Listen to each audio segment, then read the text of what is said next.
참예수님, 매일 강론을 올리는 집사 파더입니다. 오늘은 2020년 10월 23일 연중 제29주간 목요일입니다. 오늘 독서와 복음을 읽으면서 짧은 저의 사제 생활을 돌아보게 되었습니다. 이제 막 보좌를 끝내고 첫 주임을 맡은 지 3년이 되어 갑니다. 횟수로는 7년차에 접어든 젊디 젊은 신부입니다. 지금은 아니지만 작년까지만 해도 지구 모임을 가면 신자분들께서 새로 오신 보좌 신부님이냐라는 이야기를 듣곤 했습니다. 사실 보좌 신부님이나 저나 나이 차이도 얼마 나지 않기 때문에 그런 오해를 받는 건 당연했을지도 모릅니다.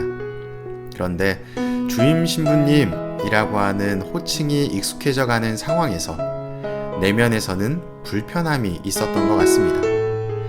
점차적으로 권위의식이 생기고 타성에 젖어가는 모습이었겠죠. 저는 어제도 말씀드렸지만 사제로 살면서 타성에 젖기가 참 쉽다는 생각을 합니다. 위치한 자리나 사람들의 대우가 남다르기 때문이죠. 어느 영화의 대사처럼 호의가 계속되면 권리라고 착각하게 되는 것이죠.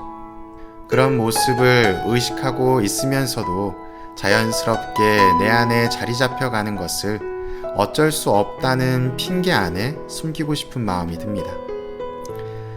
사람들을 만나고 미사를 하고 보여지는 모든 모습 안에서 겸손과 온유를 그리고 그리스도의 사랑을 보여야 하지만 본당의 행사를, 성무 집행을 또 사람들을 만나다 보면 개인적인 관계가 틀어지는 경우 등등 사람들의 기대와는 반대되는 모습을 보이게 되는 경우가 왕왕 있습니다.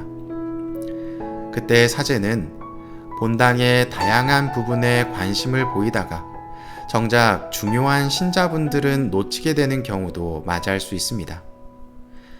누군가는 본당의 시설에 관심을 보이는 신부님을 좋아하고 누군가는 나한테 잘해주는 분, 누구는 미사를 잘하시는 분, 누구는 강론을 잘하고 누구는 이야기를 잘 들어주시고 누군가는 맡고 있는 봉사 직무를 쉽게 해주시는 분을 신자분들이 바라보고 기대하는 부분은 모두가 다른 것 같습니다. 그러다 보니 어느 장단에 맞춰야 되는지 갈피를 잡지 못하고 번아웃이 되는 경우가 있습니다. 그래서 말씀을 가까이 하고 그리스도와 일치될 수 있도록 계속해서 노력해야 되는 것이죠. 그리스도께서 중심을 잡고 나를 바로 세워주시기 때문입니다.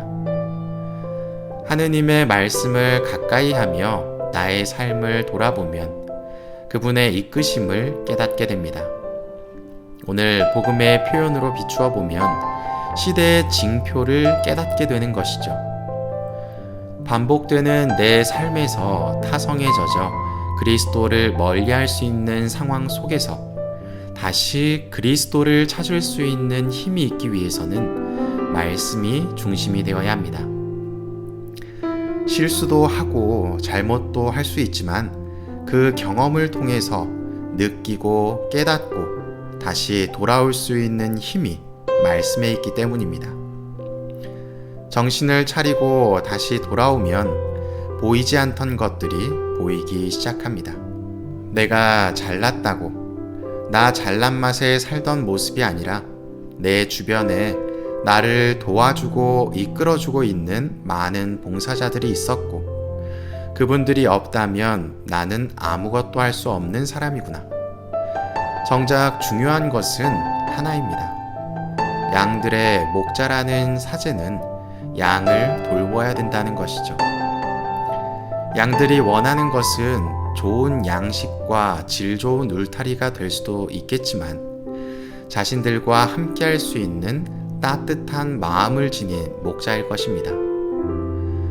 시대의 징표를 읽지 못하고 다른 길로 향하고 있는 오늘 복음의 군중들처럼 저도 그리고 여러분도 제대로 보지 못하고 있을지 모릅니다.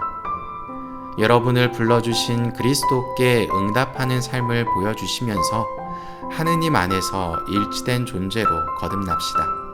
그것이 각자가 몸담고 있는 삶 속에서 그리스도를 증거하는 삶이고, 또 나아가서 제가 위치한 자리에서 제가 해야 되는 일을 여러분들이 위치한 곳에서 여러분들이 해야 되는 참다운 모습이 아닐까 생각해 봅니다.